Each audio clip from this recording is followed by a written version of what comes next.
LeBron James has been the face of the NBA for 2 decades. Before him, it was Kobe. Before that, Jordan. But today, there's no clear successor. Luka, Giannis, Jokic, Tatum, none of them want that spotlight. It's not about talent. It's about what comes with the job. Media pressure, constant hate, non-stop expectations. This is why the NBA's top stars are backing away and what it means for the league going forward. Being the face of the NBA used to mean fame, respect, and power. Now it means living under a microscope. When Jordan ruled the league, his image was protected. No Twitter, no first take panels debating his every move. He was allowed to dominate without distraction. Even Kobe and early LeBron had a buffer. The media covered them, but it wasn't constant. Today, the minute you're labeled the face, everything changes. Every quote gets turned into a headline. Every missed shot becomes a debate. Every playoff loss becomes a legacy hit. And the job never turns off. It's not just about leading your team, you're expected to speak on social issues, carry league-wide narratives, and be available for every headline, whether you want it or not. The moment something controversial happens in the NBA, the face of the league is expected to respond. Not responding is seen as weak. Responding wrong gets you blasted for months. Players see that now.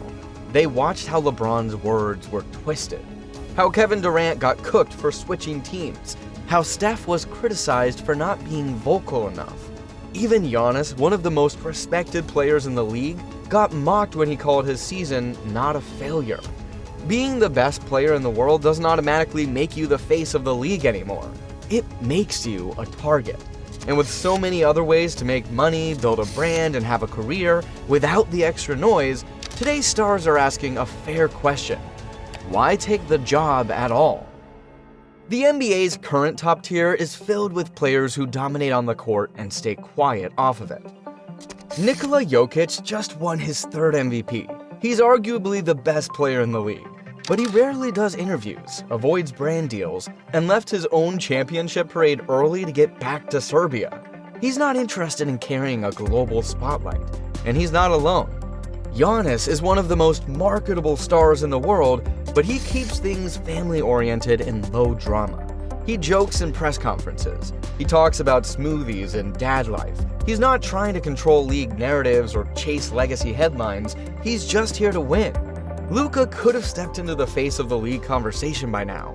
He has the talent, the flash, the international appeal, but his focus stays strictly on hoops. He rarely leans into league-wide storylines, avoids unnecessary interviews, and rarely pushes his image like past superstars. Even Jason Tatum and Joel Embiid, both MVP-level players in big markets, have chosen to stay in the background. They show up, they play, but they don't want the job that comes with leading the league's identity. This isn't accidental. These players understand what the role requires, and they're making a conscious choice to stay out of it.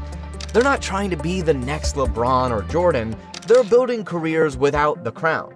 The NBA has stars, it has champions, it even has generational talent.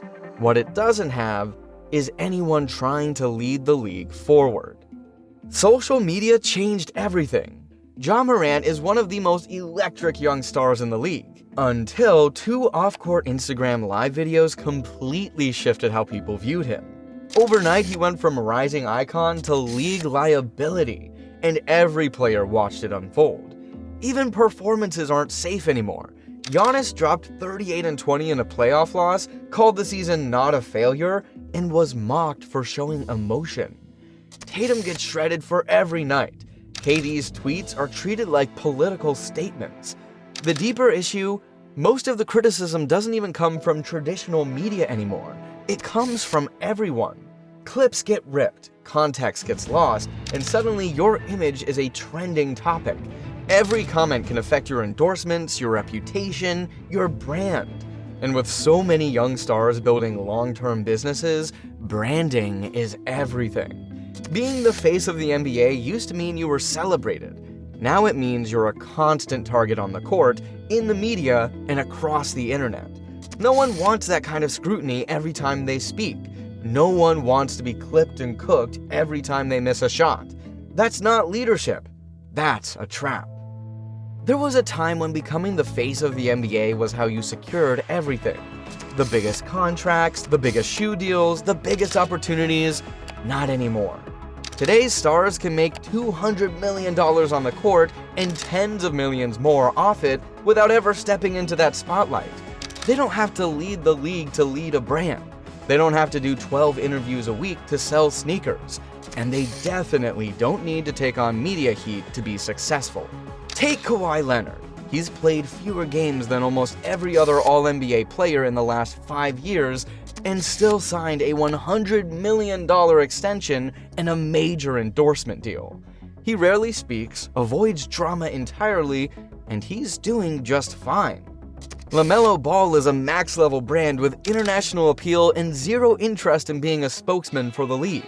His highlights sell themselves. Devin Booker, one of the cleanest offensive games in basketball, almost no media presence. Shai Gilgeous-Alexander, walking fashion icon, first-team All-NBA, barely even talks. These guys have figured it out. Why take on the pressure of being the face when you don't have to?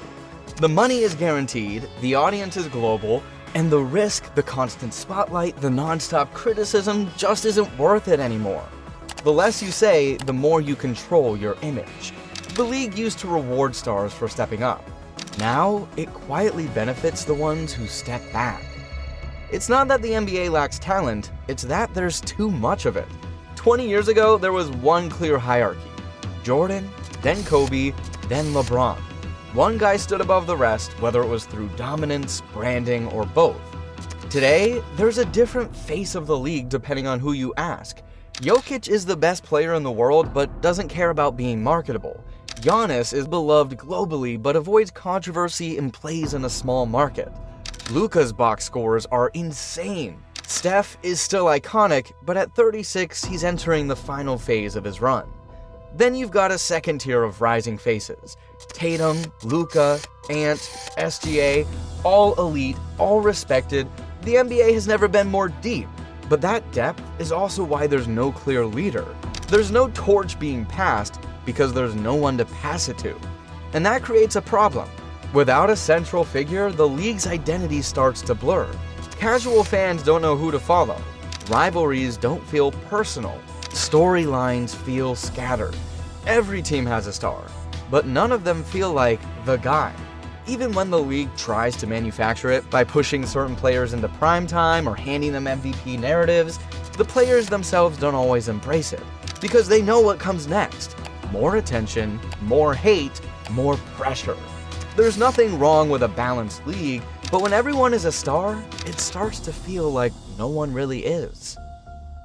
One of the biggest reasons no one wants to be the face of the NBA right now, LeBron James is still here. Not in his prime, not winning MVPs, but present and still dominating headlines. For 20 straight years, LeBron has shaped every major NBA conversation. GOAT debates, trade rumors, super team drama, political commentary, off-court projects, every win adds to the legend. Every loss becomes legacy fuel. He's not just a player, he's the most covered athlete in modern sports history, and he's still getting more attention than most MVPs. Now imagine following that up. Any player who steps up now gets compared to LeBron's resume in real time.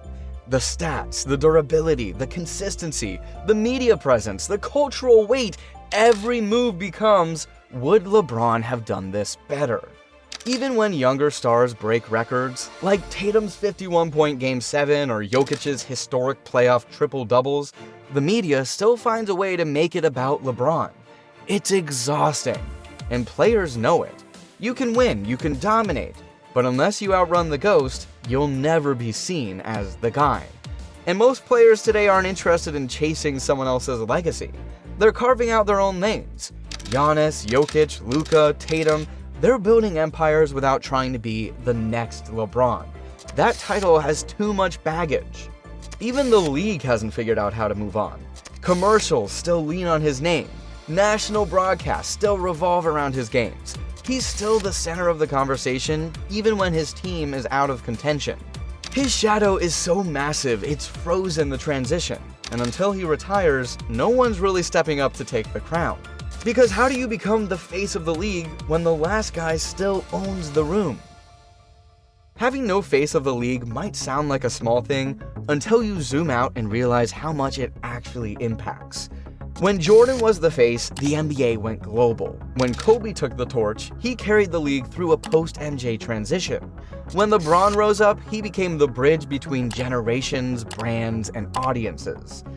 Without a face, the NBA storylines feel scattered. There's no central rivalry, no clear hero or villain, there are stars everywhere, but no one driving the larger narrative. That might be fine for hardcore fans, but for casuals, for international growth, for media partnerships and branding, it's a real problem. The NFL has Mahomes, the MLB has Shohei, tennis has Alcaraz and Sinner. The NBA has talent, but no focal point. And you can feel it. The league has tried to promote certain players, but it doesn't always land. Some stars don't want the attention. Others can't stay healthy. And a few like Ja ended up bringing the wrong kind of spotlight. There's no doubt the league is deeper than it's ever been. But the trade-off is that it's also harder to follow. Fans need someone to latch onto, a player who defines an era, a face that pulls everything into focus, and right now, that player doesn't exist. And if the NBA can't find one, or convince someone to step up, it may find itself with more stars than ever and less identity than it's had in decades. Maybe the problem isn't that nobody wants to be the face of the NBA anymore. Maybe the game's just moved on. Today's league is built on depth, not just stardom. Multiple MVP candidates, rising international talent, balanced rosters, smarter front offices, and a fan base that doesn't need one dominant figure to stay locked in. This might be what the modern era looks like. No central hero, no clear villain, just 30 teams, a wave of elite talent, and a spotlight that shifts week to week. In a way, that's not a bad thing. The NBA used to live and die by one name. Now it thrives on chaos, on nightly explosions from different corners of the league, on new matchups, new rivalries, new moments. But the downside, without a face, there's no focal point. There's no single storyline that threads everything together, no North Star for the next generation, and in a league that's always thrived on mythology, from Magic and Bird to MJ and LeBron, that's a big shift. Somebody could still take the job. Maybe it's Luka, maybe it's Ant, maybe it's someone we haven't seen coming. But whoever it is, they'll have to want it, and they'll have to be built for everything that comes with it. Because it's not just about scoring titles and all-star appearances, it's about pressure, visibility, and leadership at the highest level. And right now, most of the league's brightest stars would rather just hoop, get paid, and stay out of the crossfire. There's still a throne in the NBA, it's just been sitting empty longer than anyone expected.